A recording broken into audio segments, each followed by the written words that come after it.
Sir सुने सुने ये मेरे साथ बहुत जुल्म करते थे, मैंने कान भी तोड़ दिए, मेरे साथ बहुत बड़ा जुल्म करते रहे।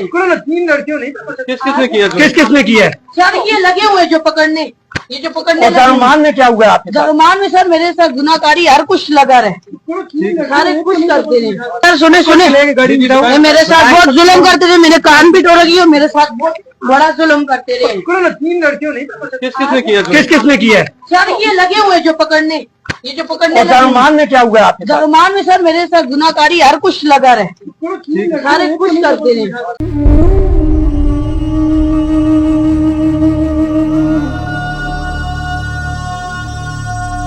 जब से ये खातून आई हैं तो उस वक्त से एक स्पेशल रिक्वेस्ट की गई है टीपीओ साहब एबटाबाद को कि क्योंकि दारुल अमान स्टाफ इसको हैंडल नहीं कर सकता तो हमें कम से कम लेडीज़ कांस्टेबल जो हैं वो ऑन ड्यूटी चाहिए।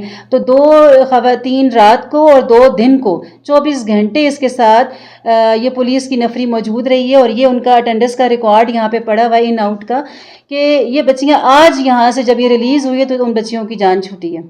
तो ये कैसे ये कह सकती है इन बातों को कि डिपार्टमेंट इसको किस तरह से हैंडल कर रहा है और हमारे लिए रखना कितना एक बड़ा चैलेंज था इसके लिए, हमारे लिए भी और पुलिस डिपार्टमेंट के लिए भी।